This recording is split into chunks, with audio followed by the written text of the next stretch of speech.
High ఎలా ఉన్నారు అందరూ బాగున్నారు కదా? నేను కూడా చాలా చాలా బాగున్నానండి. తిరుమల వెళ్తున్నామని చెప్పాం కదా, అలా ట్రైన్ దిగి బస్ స్టాండ్కి వచ్చేట లోపలికి రంగానే డింగ్ అని తిరుమలకి వెళ్ళే బస్సు రెడీగా ఉన్నిందనమాట. ఏసీ బస్సు ఇంకేంది లటక్కన వెళ్ళి కూర్చున్నాము. ఆ, అలా ప్రయాణం కానీ లైఫ్ కానీ కామ్గా వెళ్తూ ఉంటే అంత బాగుండదండి. అందుకే మామూలుగా మా వారు గమ్మున సీరియస్గా ఉంటారు ఎక్కువ. అలాంటి మా వారిని ఊరికే నేను అలా కదిలిస్తూ ఉంటాను అనమాట. అదొక సరదా నాకు. అయితే వెళ్ళే దారిలో ఏంటంటే ట్రాఫిక్ జామ్ అయిందనమాట. కొంచెం అక్కడక్కడ ఆగుతూ, అక్కడక్కడ అంటే కొంచెం రోడ్లవి వేస్తున్నారు తిరుమల రోడ్లు పైన. అందుకని కొంచెం 2, 3 దగ్గరలో అలా ఆగిపోయిందనమాట. చిన్నగా వెళ్తూ ఉన్నింది.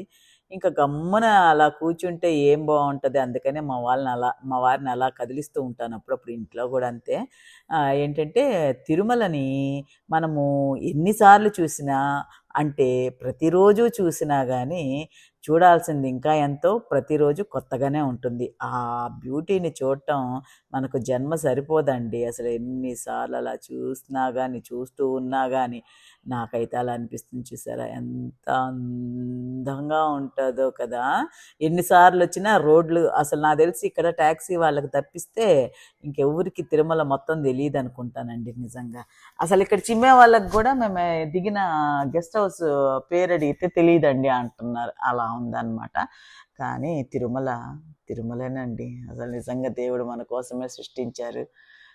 ఇక్కడ దర్శనంకి రావడం అనేది ఒక అదృష్టమా, జన్మజన్మల పుణ్యము అనుకోవాలన్నమాట. దేవదేవుడిని దర్శించుకోవడం అప్పుడప్పుడు దేవుడు మనకిచ్చే బోనస్ అన్నమాట. సో అలా ప్రకృతిని ఎంజాయ్ చేస్తూ చేస్తూ తిరుమల కొండకెళ్ళే దారిలో అనమాట ఇదంతా, ఈ గోలంతా. ఆగింది చూసారా బస్సు. అలాగా మా వారు అలా గమ్మున కూర్చోంటే నాకు నచ్చదు. ఏదో ఒకటి మాట్లాడాలి, లేకపోతే ఏదో ఒకటి నవ్వుతూ ఉండాలన్నమాట.